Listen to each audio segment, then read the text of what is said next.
जय हिंद प्यारे बच्चों। कैसे हैं आप लोग। उम्मीद करेंगे कि आप लोग बहुत ही अच्छे होंगे। तो बच्चों, मैं आपके सामने लेकर के आ चुका हूं साथियों लूसेंट किताब का निचोड़। यहाँ पे बच्चों लूसेंट का जीके जीएस का आपको शानदार क्लास मिलेगा। भारत के साथियों सभी कॉम्पिटिटिव एग्जामों के लिए बहुत ज़रूरी है। अगर साथियों आप हमारे साथ जीके जीएस से जुड़कर करते हैं तो जानिएगा कि आपको बच्चों बेसिक से लेकर के हाई लेवल का जीके जीएस बच्चों आपका क्लियर हो जाएंगे। अगर हमारा जीके का क्लास अच्छा लगता है तो यूट्यूब पे केवल एक बार सर्च कर लीजिएगा जीके जीएसवाई मिथिलेश सर। हमारा बच्चों प्लेलिस्ट खुल के आ जाएगा। सभी बच्चे अगर रेगुलर का क्लास कर लेते हैं ना तो भारत की कोई भी एग्जाम में बैठते हैं तो आपसे जीके का सवाल जो है साथियों छूटेगा नहीं। एक भी प्रश्न साथियों नहीं छूटेगा, क्योंकि क्लास करने के बाद आपको आभास हो जाएगा कि आपको बच्चों कितना अच्छा जीके जीएस का नॉलेज हो गया है। तो साथियों इस क्लास को जितने भी बच्चे देखेंगे वो पूरा देखिएगा और क्लास में साथियों केवल अंत तक बने रहिएगा। बेहतरीन ढंग से सुचारू पूर्वक बच्चों आप पढ़िए। केवल आपको हर एक प्रश्न याद हो जाएंगे क्लास के अंदर, बाहर आपको याद करने की कोई आवश्यकता नहीं है। अगर क्लास पूरा करते हैं बच्चों तो सेशन अच्छा लगेगा तो लाइक कीजिएगा। अगर अच्छा नहीं लगेगा मेरे भाई तो सभी बच्चे डिसलाइक करके चले जाइएगा। किसी को लाइक करने के लिए नहीं बोलूँगा, क्योंकि अगर क्लास बच्चों आपको अच्छा लगता है तभी लाइक कीजिए, अच्छा ना लगे तो डिसलाइक कर दीजिए। और बच्चों कमेंट बॉक्स में ज़रूर बताइएगा कि सर हमें ये क्लास या इसलिए अच्छा नहीं लगा, कारण आप बता दीजिएगा। ठीक है। अपने दोस्तों के पास, भाई बहन, रिश्तेदारों के पास, सगे संबंधियों के पास शेयर करना क्लास को नहीं भूलिएगा। सभी बच्चे अपने जितने भी दोस्त बंधु लोग हैं वो सभी के पास शेयर कर देंगे। ठीक है। चैनल को जो भी बच्चे सब्सक्राइब नहीं किए हैं मेरे भाई तो चैनल को सब्सक्राइब कर करके साथ ही साथ घंटी को दबाकर बेल आइकन को ऑल पे सेट कर लीजिएगा, ताकि जब भी क्लास लेकर के आएँ तो उसका नोटिफिकेशन मिले और आप डेली सही समय से क्लास अटेंड कर सकेंगे। पीडीएफ चाहिए बच्चों तो टेलीग्राम का लिंक हमने डिस्क्रिप्शन में दे रखा है। सभी बच्चे टेलीग्राम से जुड़ जाइएगा, वहाँ बच्चों आपको पीडीएफ प्रोवाइड करा दिया जाएगा। ठीक है। ये क्लास बच्चों डेली का सुबह में 9 बजे चलता है। सुबह में बच्चों 9 AM में ये क्लास आपका डेली चलता है। आप डेली 9 AM में जुड़ जाइएगा क्लास में। ठीक है। तो ज़्यादा टाइम नहीं लेंगे मेरे भाई, पहले प्रश्न की ओर चलेंगे। पहला देखिएगा ये बच्चों 61 नंबर प्रश्न, क्योंकि पिछले क्लास में हमने बच्चों 60 नंबर प्रश्न तक करा रखा है। जो भी बच्चे अगर क्लास नहीं किए हैं वो ज़रूर एक बार जुड़ के सभी पिछले क्लासों को कर लें। साथियों एक दूसरे से रिलेटिव क्लास आपको मिलेगा। प्रश्न कहता है देखिएगा, संयुक्त राष्ट्र संघ का सुरक्षा परिषद कितने देश सदस्य होते हैं। कितने देश सदस्य होते हैं मेरे भाई, तो 15 देश जो है वो संयुक्त राष्ट्र संघ सुरक्षा परिषद के सदस्य होते हैं। ठीक है, क्लियर हो जाएगा। अगला प्रश्न बच्चों बताइएगा, एकता दिवस कब मनाया जाता है। मेरे भाई आपसे एकता दिवस पूछा गया है, आप बताइएगा कि कब मनाया जाता है। क्या साथियों आप सभी बच्चे बताइएगा। तो ये साथियों 31 अक्टूबर को मनाया जाता है। अगर हम पूछ दे बच्चों कि सर बताइएगा 30 जनवरी को कौन सा दिवस मनाया जाता है, सर बता दीजिएगा। सर बताइएगा कि 22 मार्च को सर कौन सा दिवस मनाया जाता है। सर जल्दी जल्दी बच्चों बताइएगा, आप लोगों का आंसर आना चाहिए कमेंट बॉक्स में बच्चों, आंसर रुकना नहीं चाहिए। जो भी बच्चे क्लास को अभी कर रहे हैं वो बताइएगा साथियों। अगर पूछ दे बच्चों कि 22 अप्रैल को मेरे भाई कौन सा दिवस मनाया जाता है। 28 फरवरी को साथियों कौन सा दिवस मनाया जाता है। क्या इससे ज़्यादा आप लोग बताइएगा साथियों, बताइएगा। देखिए 30 जनवरी को मेरे भाई शहीद दिवस के रूप में मनाया जाता है। शहीद दिवस 30 जनवरी 1948 ईस्वी को महात्मा गांधी की हत्या कर दी गई थी नाथूराम गोडसे के द्वारा, और वही 30 जनवरी को शहीद दिवस के रूप में मनाया जाता है। तो ये याद रखिएगा, शहीद दिवस। 22 मार्च कहा गया है बच्चों तो जल दिवस के रूप में मनाया जाता है, और एक बच्चों बिहार दिवस के रूप में मनाया जाता है। बिहार दिवस बोल लीजिए या तो फिर जल दिवस बोल लीजिए, दोनों बच्चों 22 मार्च को मनाया जाता है।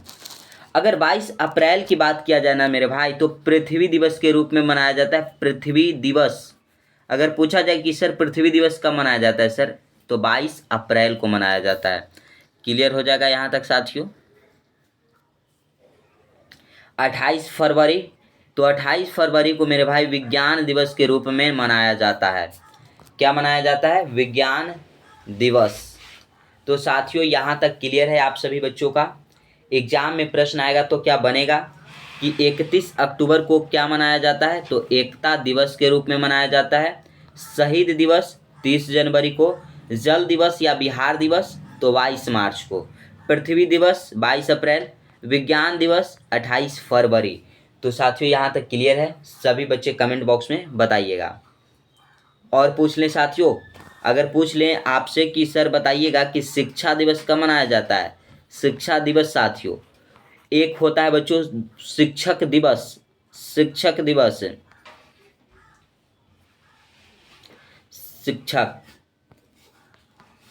शिक्षक दिवस साथियों, ये सब बच्चों आप लोग बताइएगा। विश्व शिक्षक दिवस बताइएगा, विश्व शिक्षक दिवस बताइएगा।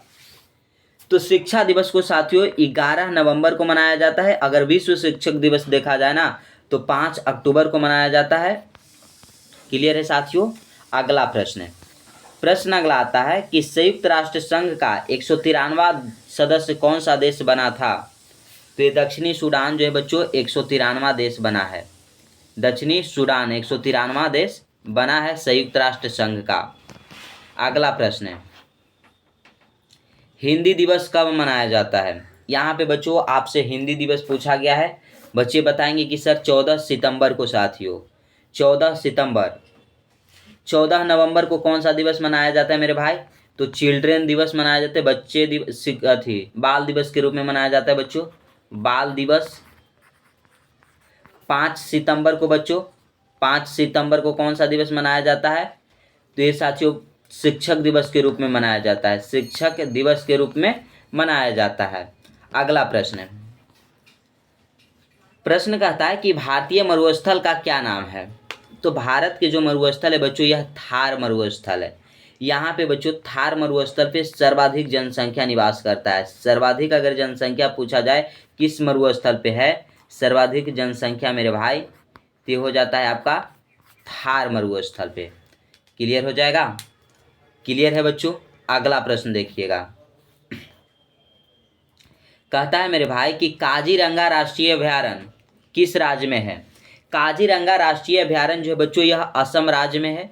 ये किसके लिए फेमस है बच्चों काजीरंगा राष्ट्रीय अभयारण्य? तो एक सींग वाला गेंडा के लिए प्रसिद्ध है। एक सींग वाला मेरे भाई, एक सींग वाला गेंडा के लिए प्रसिद्ध है। एक सींग वाला गेंडा के लिए प्रसिद्ध है। यहाँ तक क्लियर हो जाएगा। असम में ही है बच्चों एक मानस नेशनल पार्क। मानस नेशनल पार्क अगर आपसे पूछ दिया जाए कहाँ पे है तो यह असम में है बच्चों।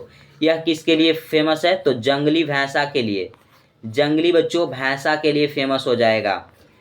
क्लियर है दोस्तों। असम में है मानस नेशनल पार्क। काजीरंगा कहाँ पे है बच्चों? असम में है। ये दोनों साथियों एसएससी का लाडला प्रश्न है। एसएससी में साथियों हर बार ये प्रश्न पूछे जाते हैं। आपसे प्रश्न साथियों छूटना नहीं चाहिए, आपकी तैयारी बेहतरीन होना चाहिए। ठीक है। अगर हम पूछ दे बच्चों, अगर पूछ दे साथियों कि Ramganga national park, Ramganga national park साथियों बताइएगा कहाँ पे है? ये कहाँ पे है मेरे भाई? तो ये हो जाएगा उत्तराखंड में, उत्तराखंड में हो जाएगा बच्चों। इसी का नाम था बच्चों Jim Corbett national park. Jim Corbett national park बच्चों, नेशनल पार्क। अगर पूछा जाए चला जी कि भारत का सबसे प्राचीन यानी कि सबसे पुराना नेशनल पार्क कौन सा है? तो ये हो जाएगा जिम कॉर्बेट नेशनल पार्क, जो कि भारत का सबसे पहला नेशनल पार्क है। इसी का नाम बदलकर रामगंगा नेशनल पार्क कर दिया गया है और यह साथियों उत्तराखंड में है। कहाँ पे मेरे भाई? उत्तराखंड में। अगर हम पूछे मेरे भाई कि सर बताइएगा नैनीताल झील कहाँ पे है? नैनीताल झील कहाँ पे है बच्चों? उत्तराखंड में। राकस ताल झील अगर पूछ दिया जाए, राकस ताल झील कहाँ पे है? तो ये भी हो जाएगा मेरे भाई उत्तराखंड में हो जाएगा। तो यहाँ तक क्लियर है साथियों। सभी बच्चे बताइएगा। अगले प्रश्न पे चलेंगे। जो एक्स्ट्रा बता रहे हैं मेरे भाई उसे नोट करते सभी बच्चे चलिएगा और पीडीएफ के लिए टेलीग्राम से ज्वाइन हो जाइएगा। ठीक है, सेशन अच्छा लग रहा हो तो लाइक शेयर करते रहिए, चैनल को सब्सक्राइब करना नहीं भूलिएगा। प्रश्न कहता है कि पृथ्वी अपनी धुरी पर किस दिशा में घूमती है। पृथ्वी जो है बच्चों अपनी धुरी पर पश्चिम से पूर्व दिशा में घूमती है। ठीक है साथियों, अगर यहाँ से हम बात करें बच्चों कि कर्क रेखा जो है, कर्क रेखा मेरे भाई भारत के कितने राज्यों से होकर के गुजरती है। भारत के कितने राज्यों से होकर के कर्क रेखा गुजरती है। अब ये देखिएगा, ये हमारा आता है बच्चों भारत, ये हमारा भारत है। ठीक है, ये हमारा भारत है। यहाँ से बच्चों, यहाँ से होकर के ये 8 राज्यों से होकर के कर्क रेखा गुजरती है। ये 8 राज्यों से होकर बच्चों कर्क रेखा गुजरती है। अगर पूछा जाए बच्चों कि कौन कौन से राज्य से होकर के गुजरती है बच्चों, तो वो भी मैं बता दूंगा। गुजरात हो जाता है बच्चों, राजस्थान, महाराष्ट्र, छत्तीसगढ़, झारखंड, पश्चिम बंगाल, अरुणाचल प्रदेश और पश्चिम बंगाल, त्रिपुरा और मिजोरम हो जाता है साथियों। यह 8 राज्यों से होकर के भारत से कर्क रेखा गुजरती है। 23.5 डिग्री उत्तरी अक्षांश रेखा को साथियों कर्क रेखा कहा जाता है। अगर पूछा जाए कि हमारे भारत का मानक समय रेखा कितना डिग्री को कहा जाता है, तो 82.5 डिग्री बच्चों, 82.5 डिग्री पूर्वी देशांतर रेखा को मानक समय रेखा कहा जाता है। देशांतर रेखा बच्चों ये जो है मुख्य रूप से कहाँ से बच्चों गुजरती है। अगर पूर्वी देशांतर रेखा की बात कर दिया जाए ना 82.5 डिग्री, तो ये साथियों यूपी के मिर्ज़ापुर से होकर गुजरती है। यूपी के मिर्ज़ापुर से गुजरती है और ये हमारे भारत के 5 राज्यों से होकर के गुजरती है। कितने राज्य साथियों? 5 राज्यों से होकर के गुजरती है। ये हमारा भारत देश है और यहाँ से बच्चों 5 राज्यों से होकर के गुजरती है। कितने राज्य साथियों? 5 राज्यों से।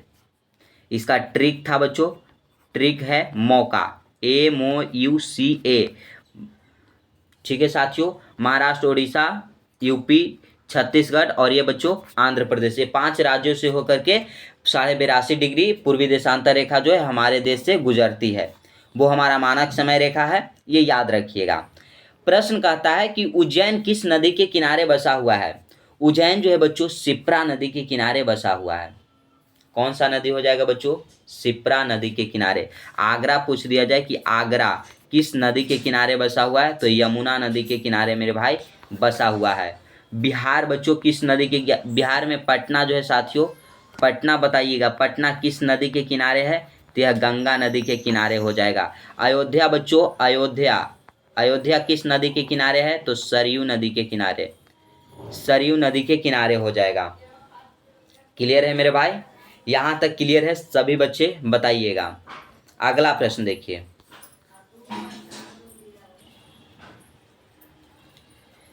अगला प्रश्न है साथियों कि हिंदी भाषा की लिपि कौन सी है। हिंदी भाषा में अगर आपसे लिपि पूछी गई है तो यह देवनागरी लिपि हो जाती है बच्चों।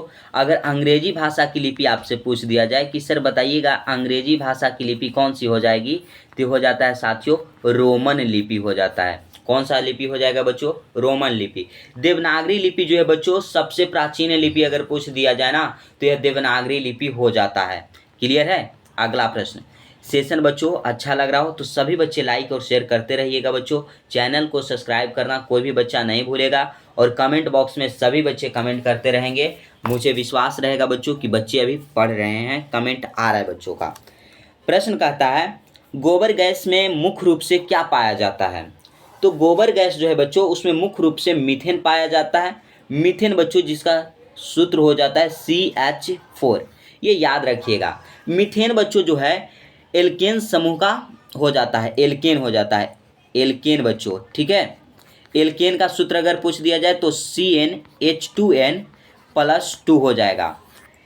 ये बच्चों मीथेन जो है यह एक संतृप्त हाइड्रोकार्बन है, संतृप्त हाइड्रोकार्बन, संतृप्त बच्चों संतृप्त हाइड्रोकार्बन है जिसमें सिंगल बॉन्ड होते हैं। अगर बच्चों पूछा जाए कि कार्बन कार्बन के बीच कौन से बॉन्ड होते हैं, तो सिंगल बॉन्ड होते हैं बच्चों मीथेन में। यह एक संतृप्त हाइड्रोकार्बन है। यह एल्केन समूह का बच्चों है। एल्केन का अगर फॉर्मूला पूछा जाए तो CnH2n+2 हो जाता है। क्लियर है साथियों। अगला प्रश्न, पीलिया किस अंग का रोग है? पीलिया बच्चों बताइएगा, यकृत या लीवर का अंग है।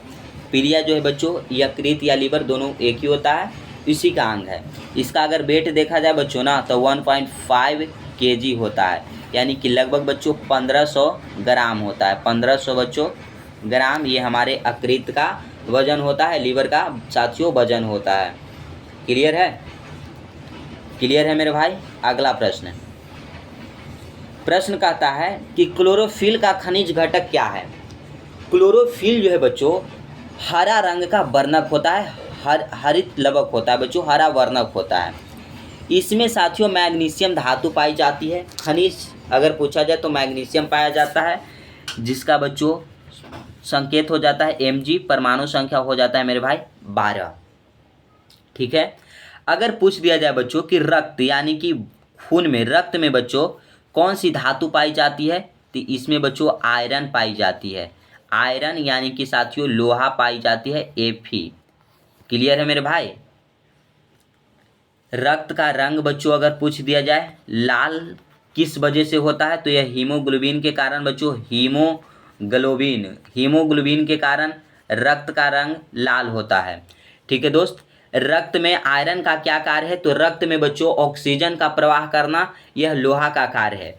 मैग्नीशियम का बच्चों क्लोरोफिल में कौन सा कार्य है, तो यह क्लोरोफिल में बच्चों हरा रंग प्रदान करता है।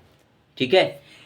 क्लोरोफिल बच्चों पेड़ पौधे में क्या पाया जाता है, क्लोरोफिल पाया जाता है। पेड़ पौधे की जो पत्ती है मेरे भाई, पत्ती जो हरा क्यों होता है, तो यह क्लोरोफिल के कारण हरा होता है। हरा रंग प्रदान करता है बच्चों क्लोरोफिल पेड़ पौधे में, और पेड़ पौधे के हर एक भागों में बच्चों हरा रंग प्रदान क्लोरोफिल करता है। ठीक है। अगला प्रश्न आता है साथियों कि एलपीजी गैस में क्या होता है? एलपीजी गैस में बच्चों क्या होता है, तो ब्यूटेन होता है, C4H10।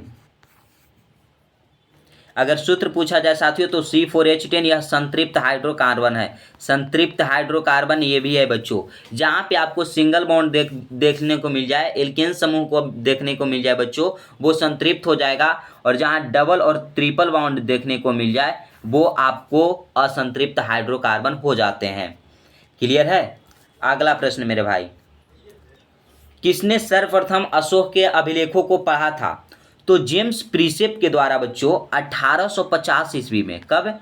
1850 ईस्वी में अशोक के अभिलेखों को पढ़ा गया था। अशोक की बात किया जाए बच्चों तो इसको अभिलेखों का जनक कहा जाता है, जनक कहा जाता है। ठीक है। अभिलेखों का जनक बच्चों किसे कहा जाता है, तो अशोक को कहा जाता है। अशोक के अभिलेखों की खोज किसने किया था मेरे भाई? अगर खोज की बात कर दिया जाए ना, खोज किसने किया था, सॉरी साथियों 1837 में शायद पढ़ा गया था। 1837 में पढ़ा गया था, और 1750 ईस्वी में बच्चों, कब?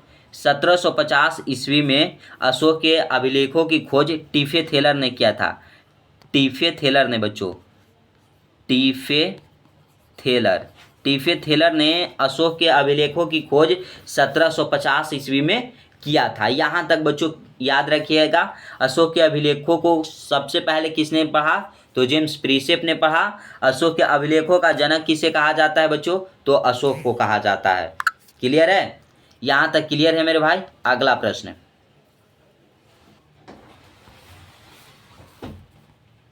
प्रश्न आता है दोस्तों कि कौन सा मुगल बादशाह अशिक्षित था? अगर मुगल बादशाह की बात किया जा रहा है तो अकबर जो था बच्चों यह अशिक्षित था। ठीक है। अगला प्रश्न, अमृतसर शहर की स्थापना किसने की? तो गुरु रामदास ने बच्चों अमृतसर शहर की स्थापना की। अमृतसर पड़ता कहाँ है, तो यह बच्चों पंजाब में पड़ता है। पंजाब में पड़ता है बच्चों। कहाँ पड़ता है? पंजाब में। और यहीं पे बच्चों जलियांवाला बाग हत्याकांड हुआ था। जलियांवाला बाग हत्याकांड अगर पूछ दिया जाए बच्चों कहाँ हुआ था, तो अमृतसर पंजाब में हुआ था साथियों। यहीं पे एक वन है साथियों, जलियांवाला वन। जलियांवाला बाग बच्चों है, जलियांवाला बाग यहाँ पे है। और यही बाग में साथियों जलियांवाला बाग हत्याकांड 13 अप्रैल को मेरे भाई 13 अप्रैल 1919 ईस्वी में हुआ था। यही 1919 ईस्वी में रॉलेट एक्ट आया था। रॉलेट एक्ट बच्चों पूछा जाएगा कब आया था, तो 1919 ईस्वी में आया था। रॉलेट एक्ट को साथियों महात्मा गांधी ने काला कानून भी कहा था, काला कानून, क्योंकि इस कानून में था बच्चों ना कोई अपील, ना कोई वकील और ना ही दलील, किसी भी व्यक्ति को उसे शक के आधार पर सजा दी जाती थी। इसीलिए महात्मा गांधी ने इसका विरोध किया और इसे काला कानून कहा। ठीक है, अगला प्रश्न कहता है साथियों कि सिख इतिहास में लंगर प्रथा किसने शुरू की। सिख इतिहास में साथियों बताइएगा कि लंगर प्रथा को शुरू किसने किया था, तो गुरु अंगद देव ने साथियों लंगर प्रथा को शुरू किया था। सिखों में कितने गुरु हुए साथियों, तो 10 गुरु हुए। और सिखों के बारे में साथियों यह लंगर प्रथा को लेकर के सभी गुरुओं के बारे में पिछले क्लास में अध्ययन किया है। सभी बच्चे वहाँ जा कर के पढ़ लीजिएगा। पिछले क्लास जो भी बच्चे नहीं किए हैं वो कर लेंगे। अगला प्रश्न है, सबसे प्राचीन वेद कौन सा है बच्चों। सबसे प्राचीन वेद तो ये हो जाता है ऋग्वेद। ऋग्वेद बच्चों गायत्री अगर पूछ दिया जाए गायत्री मंत्र का उल्लेख किस वेद में है, तो ऋग्वेद में है। वेद की संख्या कितनी है साथियों, 4 वेद है। सबसे नया वेद कौन सा है, तो अथर्ववेद है।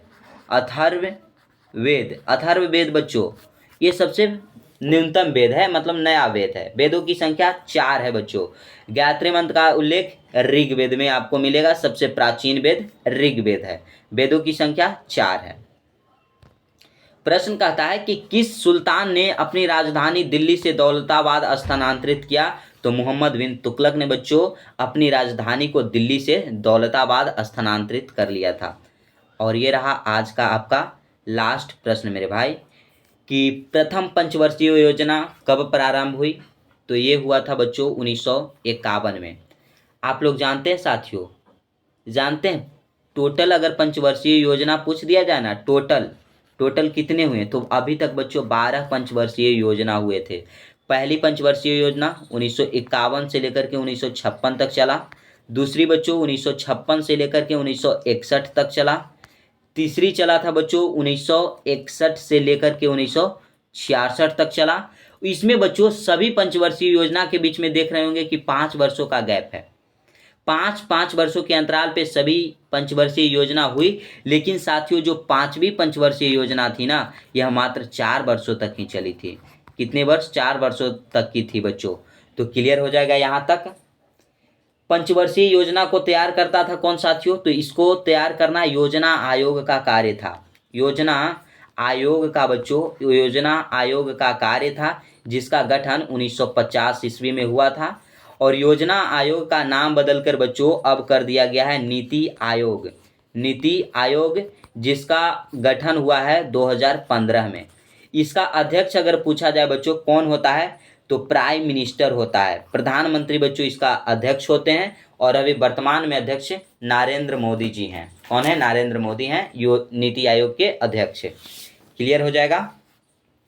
सभी बच्चे कमेंट बॉक्स में बताइएगा ये सेशन बच्चों आपको कैसा लगा, क्योंकि साथियों आपके लिए बेहतर से बेहतर कंटेंट हम लाने की प्रयास करते हैं साथियों कि भारत के कोई भी कम्पिटिटिव एग्जाम में बच्चे बैठें तो वहाँ से जीके का प्रश्न ना छूटे। सेशन अच्छा लगेगा बच्चों तो सभी बच्चे लाइक करेंगे, दोस्तों के पास, रिश्तेदारों के पास, सभी के पास शेयर कर दीजिएगा। कमेंट बॉक्स में कमेंट करना नहीं भूलिए बच्चों। चैनल को जो भी बच्चे सब्सक्राइब नहीं किए हैं वो चैनल को सब्सक्राइब कर लेंगे और साथ ही साथ घंटी को दबाकर बेल आइकन को ऑल पे सेट कर लेंगे, ताकि जब भी क्लास लेकर के आएँ उसका नोटिफिकेशन मिले और आप सही समय से डेली क्लास अटेंड कर सकेंगे। PDF चाहिए मेरे भाई, तो टेलीग्राम का लिंक जो है वो डिस्क्रिप्शन में दिया गया है। सभी बच्चे टेलीग्राम से जुड़ जाइएगा। साथियों ये सेट आपका 101 प्रश्नों का है, अगले क्लास में ख़त्म हो जाएगा, यानी आज शाम को बच्चों ख़त्म हो जाएगा। आपको बच्चों क्लास ख़त्म होते ही PDF टेलीग्राम पे प्रोवाइड कराया जाएगा। आप PDF को रिवीजन जरूर कर लेंगे, टेलीग्राम से जुड़े रहिए बच्चों। तो आज के लिए बस इतना ही। जय हिंद मेरे प्यारे शेर शेरनियों।